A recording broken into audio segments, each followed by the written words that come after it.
Alright, so I'm going to start out creating a new project. I'm just going to call it new project.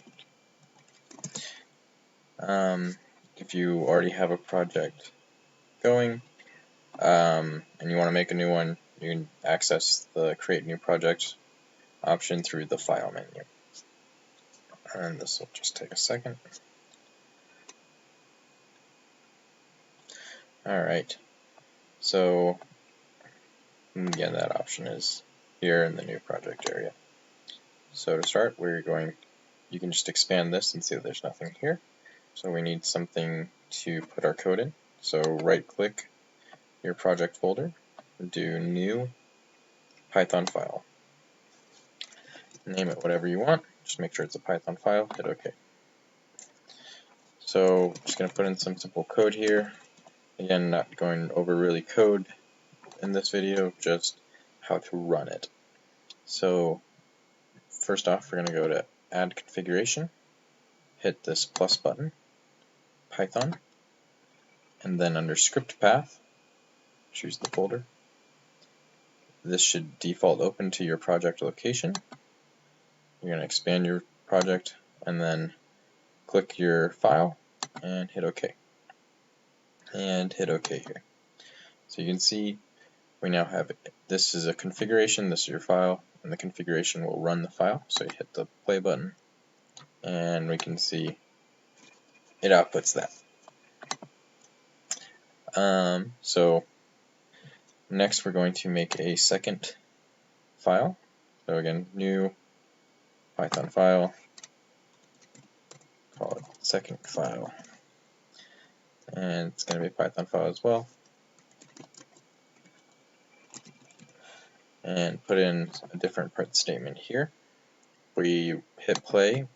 Note it does not run your new file, it still runs your original one because that's the configuration we have set. So if we want to run the new file, we have to edit configurations, add a new configuration, Python, and then again go to the select folder and script path. It'll open to your project, and then select your new one and hit OK.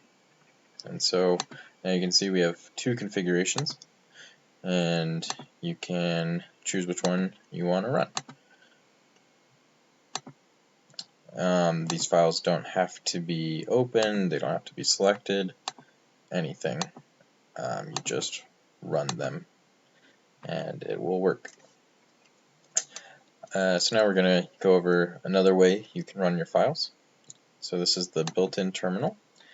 This terminal functionality is identical to an external terminal functionality, so the command prompt on Windows or like PowerShell or the terminal on Mac devices.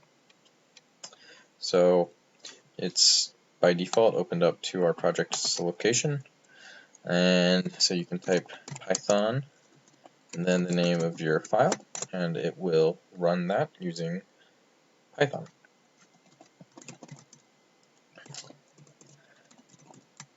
So that's another way. So to demonstrate it's the same, we're going to open up command prompt on Windows.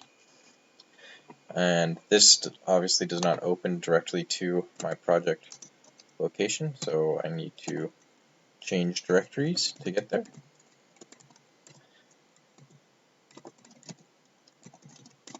Alright, and I can run my file .py,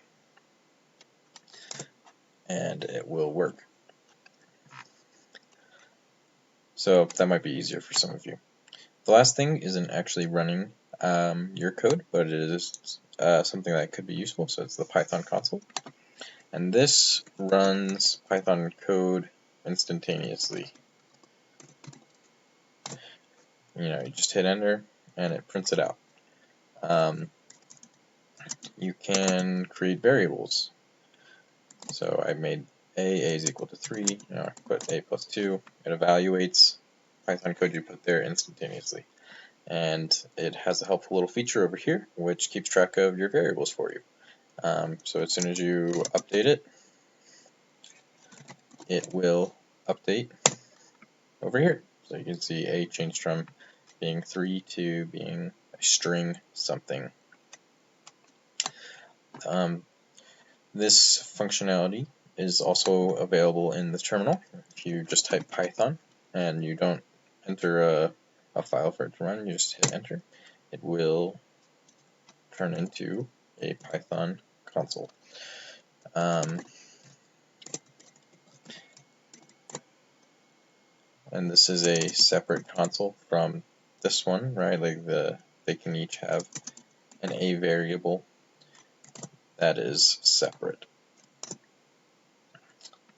This terminal doesn't have the variable view over here, but this might be helpful in some cases. And as you can see, we can do this, in your command prompt or whatnot as well, doing the exact same thing. So hopefully this has been helpful for you.